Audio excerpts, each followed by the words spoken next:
नमस्कार दोस्तों, आपका स्वागत है study with Neeraj sir channel पर। जैसा कि दोस्तों आपको पता है, AGTA 3446 प्लस 400 पदों के साथ भर्ती आने वाली है। बहुत जल्द आपको AGTA की भर्ती देखने को मिलेगी। इससे संबंधित सारे वीडियो हमारे YouTube channel study with Neeraj sir channel पर अपलोड हो रहे हैं। अगर आपको नौकरी लेना है तो study with Neeraj sir channel को जरूर सब्सक्राइब करिए, जिससे सारे वीडियो आप तक पहुंचे। चलिए 84 वीडियो नंबर 84 एग्रीकल्चर आज स्टार्ट कर रहे हैं। बहुत बढ़िया क्वेश्चनों के साथ हम आए हैं।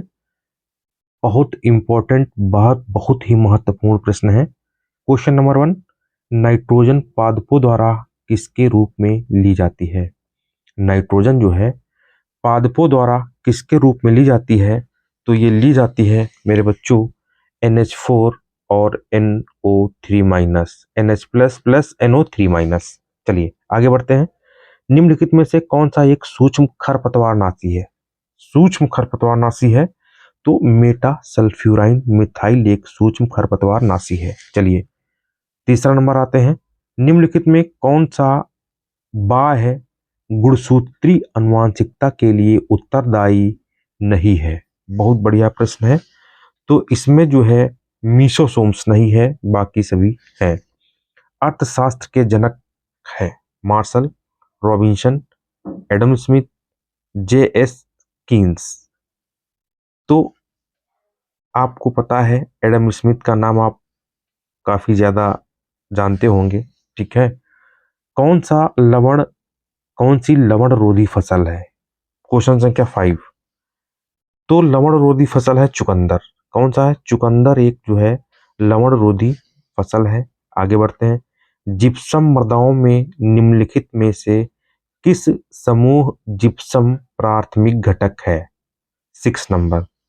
तो ये है जिप्सियस। क्या? जिप्सियस।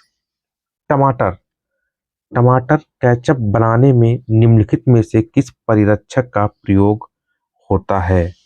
तो ये सोडियम बेंजोएट का प्रयोग होता है। चलिए नेक्स्ट प्रश्न 8 नंबर। केले में भूमि के ऊपरी भाग को जाना जाता है स्यूडोटम, राइजोम, सकर्स या इनमें से कोई नहीं? तो इसका आंसर है स्यूडोस्टेम, ठीक है। क्वेश्चन संख्या 9 देखिए। क्वेश्चन संख्या 9 क्या कहता है ये भी देख लो। किस फसल के आरंभिक विकास चरण में HCN की मात्रा अधिकतम होती है? ठीक, अधिकतम होती है। तो चलिए हम क्वेश्चन संख्या 9 देखते हैं। क्वेश्चन संख्या 9, ठीक, 9 के ऑप्शन भी देखते हैं। बढ़िया प्रश्न है। ये सारे प्रश्न जो है आए हुए प्रश्न है मेरे बच्चों, ध्यान रखना, ठीक है। क्वेश्चन संख्या 9 देखिए। 9 के ऑप्शन भी देख लेते हैं हम। क्वेश्चन संख्या बाजरा, मूंग दाल, ग्वार या ज्वार। तो ये है आपका आंसर ज्वार, ठीक। सर्वाधिक धारणी कृषि प्रणाली है, सर्वाधिक धारणी कृषि प्रणाली है क्वेश्चन नंबर 10। तो ये है LEISA निशा। खुरपका एवं मुंहपका रोग का मुख्य लक्षण है। खुरपका एवं मुंहपका रोग का मुख्य लक्षण है मुख और पैरों में छाले। आगे बढ़ते हैं। उत्पादन की लागत किसका सिद्धांत प्रयोग करते हुए न्यूनतम की जा सकती है? उत्पादन की लागत किसका सिद्धांत प्रयोग करते हुए न्यूनतम की जा सकती है? तो ये न्यूनतम मूल्य संयोजक का नियम, न्यूनतम मूल्य संयोजक का नियम। ओरोबेंच खरपतवार किस फसल से संबंधित है? वेरी मोस्ट इंपॉर्टेंट है। ओरोबेंच खरपतवार किस फसल से संबंधित है? तो सरसों और तंबाकू से संबंधित है। PRA का जनक किसे कहते हैं? ठीक, ये रॉबर्ट चैम्बर्स को कहते हैं। किसको? रॉबर्ट चैम्बर्स को कहते हैं। प्रोटीन संश्लेषण का स्थान है माइटोकॉन्ड्रिया, राइबोसोम, क्लोरोप्लास्ट या केंद्रक? तो राइबोसोम प्रोटीन संश्लेषण का कार्य है, ध्यान रखना। जैव उद्दीपकों के मुख्य 4 समूहों में से कौन जैविक और अजैविक दबावों से रक्षा उपलब्ध कराता है? ह्यूमिक पदार्थ, एमिनो अम्ल या प्रोटीन हाइड्रोलाइजेशन, पादप वृद्धि बढ़ाने वाले जीवाणु, ये सभी। क्वेश्चन संख्या 16, 16 का डी, ये सभी आंसर है, ध्यान रखना, बहुत मोस्ट इंपॉर्टेंट है। ठीक, हाइड्रोक्लोइसेट। चलिए, निम्नलिखित में कौन सा उर्वरक एमाइड और जैविक उर्वरक के रूप में जाना जाता है? एमाइड और जैविक उर्वरक के रूप में जाना जाता है 17 का सी, यूरिया। आगे बढ़ते हैं। गहरी जड़ प्रणाली वाली फसल चक्र क्या है? गहरी जल प्रणाली वाली फसल चक्र क्या है? क्वेश्चन संख्या 18। ठीक, तो गहरी जल प्रणाली वाली फसल चक्र की बात करेंगे। ठीक है, बहुत मोस्ट इंपॉर्टेंट है। ठीक, गहरी जल प्रणाली वाली फसल, तो चलिए देखते हैं। धान, गेहूं, मक्का है, या गन्ना, कुसुम, अरंडी है, या मूंगफली, तंबाकू, पपीता है, या प्याज, लहसुन और सब्जियां हैं। बहुत मोस्ट इंपॉर्टेंट, तो ये है गन्ना, कुसुम और अरंडी। चलिए आगे बढ़ते हैं। कृषि विकास के प्रसार में शिक्षा की क्या भूमिका है? शिक्षा की क्या भूमिका है? तो उत्प्रेरकी भूमिका है, उत्प्रेरकी भूमिका है। ताजा दूध का पीएच मान कितना होता है? ताजा दूध का पीएच मान 6.7 होता है। ऑपरेशन होल्डिंग से क्या अभिप्राय है? ऑपरेशन होल्डिंग से क्या अभिप्राय है? तो किसानों के स्वामित्व वाली भूमि क्षेत्रफल, इससे संबंधित है ऑपरेशन होल्डिंग्स। सामान्य रोटी गेहूं जिसमें 2n इक्वल टू 45, एक क्या है? एक क्या है? एक ये है आपका षणगुणित। क्या है? षणगुणित। गेहूं का मामा खरपतवार किस परिवार से आता है? गेहूं का मामा खरपतवार ग्रैमनी कुल से आता है। बहुत बढ़िया प्रश्न है। चलिए आगे बढ़ते हैं। नंबर 24 लिखा है, जब एक F1 संकर अपने माता पिता में से एक के साथ संकरित कराया जाता है तो कहलाता है टेस्ट क्रॉस, बैक क्रॉस, बुद्ध चुनाव, या इनमें से कोई नहीं? तो ये बैंक क्रॉस कहलाता है। ठीक, आगे 25 नंबर, ओजोन परत के क्षय के कारण वैश्विक तापन होता है, पराबैंगनी किरण धरती पर पहुंचती है, अधिक वर्षा होती है, अम्ल वर्षा होती है। ठीक, तो इनमें से आपका सही है पराबैंगनी विकिरण धरती पर पहुंचती हैं। क्वेश्चन संख्या 25।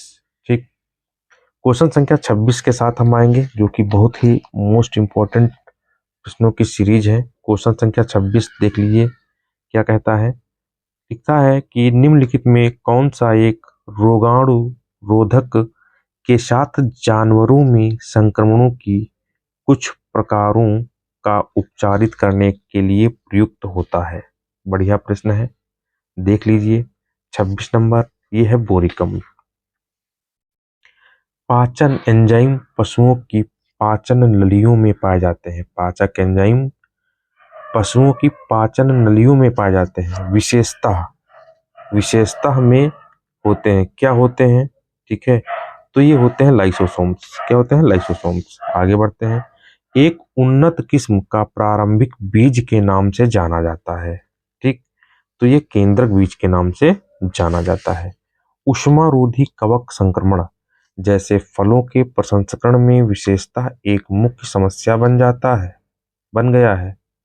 ठीक, ऊष्मारोधी कवक संक्रमण कौन से फलों में जो है?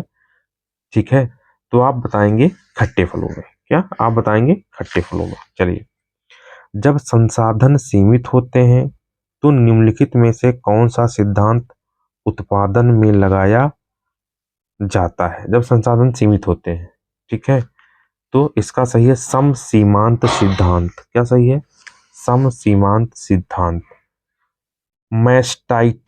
मैस्टाइटिस दुधारू पशुओं का एक संक्रमण रोग है जो मुख्यतः किस अंग को प्रभावित करता है? क्वेश्चन संख्या 31, ये प्रभावित करता है थन को।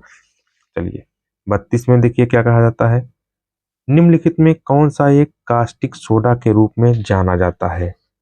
तो कास्टिक सोडा के रूप में जाता है सोडियम हाइड्रोक्साइड, कास्टिक सोडा के रूप में सोडियम हाइड्रोक्साइड जाना जाता है। कोशिकीय श्वसन में ग्लाइकोलिसिस की प्रक्रिया होती है, माइटोकॉन्ड्रिया, प्लाज्मिड, साइटोप्लाज्म, पैराक्सीसोम। तो कोशिकीय श्वसन में ग्लाइकोलिसिस की प्रक्रिया जो है वो होती है साइटोप्लाज्म में। बहुत इंपॉर्टेंट है, डी इसका आंसर सही है। चलिए 34 नंबर पे आते हैं। ठीक, 43 नंबर पे आएंगे। बढ़िया प्रश्न है, ध्यान रखना। 43 पे आएंगे जो कि बहुत, सॉरी 33, 34 पे आएंगे। 34 पे आएंगे, बहुत बढ़िया प्रश्न है। ठीक, देखिए 34 क्या कहता है, लिखा है कृषकों और प्रसार प्रसार कृषकों और प्रसार कर्मियों के बीच होने वाला संप्रेषण समानता होता है। कृषकों और प्रसार कर्मियों के बीच होने वाला संप्रेषण समानता होता है औपचारिक निजी, ठीक है, या अनौपचारिक गैर निजी। ये होता है अनौपचारिक गैर निजी। चलिए बीटी कपास एक अनुवांशिक रूप से परिवर्तित जीव कपास किस्म है जिसमें की विशेषता है, बीटी कपास अनुवांशिक रूप से परिवर्तित जीव है, जीव कपास किस्म है। इसकी क्या विशेषता होती है, तो ये मेरे बच्चों कीटनाशक सहिष्णु है। चलिए आगे बढ़ते हैं। 36 नंबर, निम्नलिखित में से कौन हार्मोन निम्नलिखित में से कौन हार्मोन आधारित पादप वृद्धि नियामक को दर्शाता है। 36, तो ये दर्शाता है आपका सैलिसिलिक अम्ल। क्या, सैलिसिलिक अम्ल। चलिए आगे बढ़ते हैं। 37 नंबर, पादप जनसंख्या प्रकार के निम्नलिखित में से किस संदर्भ में परस्पर पादप प्रतिस्पर्धा पुष्पन आरंभ होने के समय अधिकतम होती है। ठीक, 37 नंबर, अत्यंत गहन पादप संख्या, इसका यह आंसर है। भ्रूणपोष किसके बीज में अनुपस्थित होता है, तो ये आर्किड के बीज में भ्रूणपोष अनुपस्थित होता है, बाकी सब में होता है। सामान्यतः एक सोयाबीन में बीज में क्या होता है, एक सोयाबीन बीज में क्या होता है, बहुत इंपॉर्टेंट प्रश्न है। क्वेश्चन नंबर 39 का 20% तेल होता है और 40% प्रोटीन होती है। ठीक है, आगे समिति SAMETI किसके अंतर्गत राज्य स्तर के प्रशिक्षण संस्था है, बहुत बढ़िया प्रश्न। 40 नंबर, तो ये ATMA के अंतर्गत एक प्रशिक्षण संस्था है। ठीक है, दूध बुखार एक पशु रोग है जिसका लक्षण है बढ़ा हुआ रक्त कैल्शियम स्तर, घटा हुआ रक्त कैल्शियम स्तर, रक्त में बढ़ा हुआ शर्करा, रक्त में घटा हुआ शर्करा। दूध बुखार एक पशु रोग है, इसके विषय में क्या सही है। 41 का भी घटा हुआ जो है रक्त कैल्शियम स्तर। आगे क्वेश्चन नंबर 42, बीजीए किसके उत्पादन के लिए आवश्यक है, बीजीए किसके उत्पादन के लिए आवश्यक है, तो ये आवश्यक है धान उत्पादन के लिए, बी इसका राइट आंसर है। चलिए 43 पे आते हैं। 43 बहुत बढ़िया प्रश्न है। चलिए 43, प्रोटीन किससे बने जटिल यौगिक हैं, प्रोटीन किससे बने जटिल यौगिक हैं, तो ये एमिनो अम्ल से बने जटिल यौगिक हैं।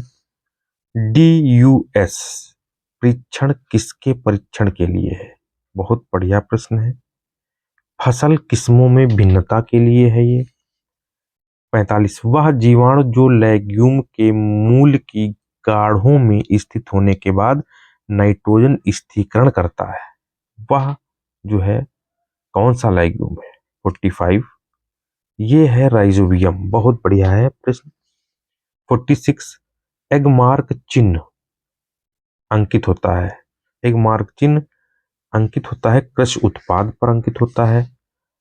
अम्लीय सल्फेट मृदा पर उगाई गई फसलों के कारण पीड़ित होती हैं। चलिए 47, एल्युमिनियम विषाक्तता। 48 की बात करते हैं, दूध में पाई जाने वाली ग्लैक्टोजोन और ग्लूकोज से बनी एक डाइसैकेराइड शर्करा है। कौन सी शर्करा है? ये है आपकी लैक्टोज शर्करा। चलिए 49 नंबर, कंपोजिट मक्के के बीज दर प्रति हेक्टेयर कितनी है? कंपोजिट मक्के का बीज दर प्रति हेक्टेयर कितनी है? 49 नंबर, 18 से 20 किग्रा। ठीक है। सूक्ष्म पोषक के रूप में जाना जाता है, सूक्ष्म पोषक के रूप में जाना जाता है मेरे बच्चों, ये बनाता है एमओ। क्या? एमओ। ये 50 प्रश्न जो कि बहुत इंपॉर्टेंट, बहुत महत्वपूर्ण है। ठीक है। यहाँ से इसकी श्रृंखला बराबर चलती जा रही है। ये 84 नंबर का वीडियो है एग्रीकल्चर का। आपको पता है एजीटी अगर आपको बनना है तो स्टडी विद नीरज सर के साथ आना पड़ेगा। इसकी PDF study with Neeraj sir Telegram channel पे जो है भेज दी जाएगी।